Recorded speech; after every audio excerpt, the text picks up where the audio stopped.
এখনো ঘূর্ণিঝড় রিমালের প্রভাব কমেনি সারা দেশে। দক্ষিণ পশ্চিমের বিভিন্ন জেলায় বয়ে যাচ্ছে ঝড়ো হাওয়া, সেই সাথে টানা বৃষ্টিতে বিপর্যস্ত জনজীবন। রিমালের তাণ্ডবে উপকূলীয় এলাকায় অসংখ্য বাড়িঘর ভেঙে পড়েছে, পানিতে প্লাবিত হয়েছে গ্রামের পর গ্রাম।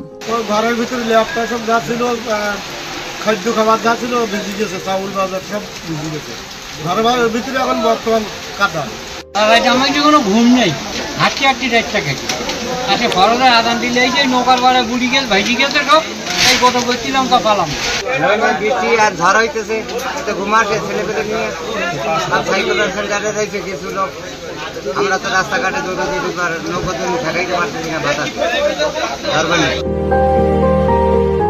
রিমালের প্রভাবে সৃষ্ট জলোচ্ছ্বাসে খুলনার কয়রা উপজেলার ৩টি জায়গায় বাঁধ ভেঙে অন্তত ২০টি গ্রাম প্লাবিত হয়েছে।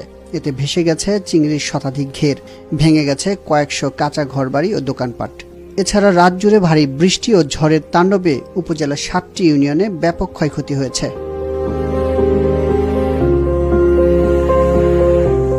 উপকূলীয় অঞ্চলে দুর্ঘটনা এড়াতে ঝুঁকিপূর্ণ এলাকাগুলোতে বিদ্যুৎ সরবরাহ বন্ধ রেখেছে পল্লী বিদ্যুৎ সমিতিগুলো।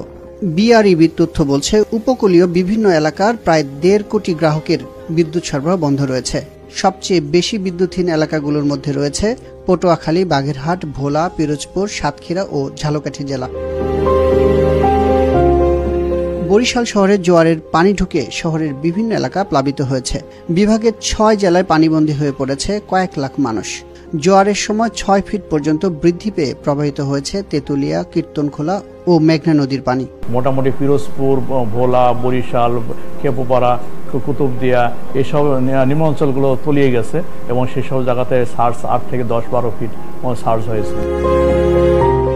আবহাওয়া অধিদপ্তরের তথ্য অনুযায়ী ঘূর্ণিঝড়ের সর্বোচ্চ বাতাসের গতি রেকর্ড করা হয়েছে পটুয়াখালীর কলাপাড়ায় ঘন্টায় ১১১ কিলোমিটার। গত ২৪ ঘন্টায় দেশের সর্বোচ্চ বৃষ্টিপাত রেকর্ড করা হয়েছে কক্সবাজারের কুতুবদিয়ায় ১৩৭ মিলিমিটার। সর্বোচ্চ বাতাস হচ্ছে আপনার খেপুপাড়া এবং আপনার পটুয়াখালীতে ১১১ কিলোমিটার। এখন যে বাতাস হচ্ছে, এখনো দমকা হাওয়া যেহেতু এখন স্থলনিম্নচাপ আছে, এটা ৫০-৬০ কিলোমিটারের বেশি হবে না, সর্বোচ্চ ৫০ এরকম ৩০-৪০ কিলোমিটার বাতাস হবে, দমকা মাঝে মাঝে, তাও টানা হবে না। রিমালের প্রভাবে চট্টগ্রামে ভারী বৃষ্টি হয়েছে। বৃষ্টিপাতের কারণে নগরীর নিম্নাঞ্চলের এলাকাগুলোতে জলাবদ্ধতার সৃষ্টি হয়েছে। চট্টগ্রাম পতেঙ্গা আবহাওয়া অফিসের তথ্য মতে রোববার সকাল ৯টা থেকে সোমবার সকাল ৯টা পর্যন্ত ২৪ ঘন্টায় চট্টগ্রামে ২০৫.৪ মিলিমিটার বৃষ্টিপাত হয়েছে। এর মধ্যে সোমবার সকাল ৬টা থেকে ৯টা পর্যন্ত ৩ ঘন্টায় বৃষ্টিপাত হয়েছে ১৩২ মিলিমিটার।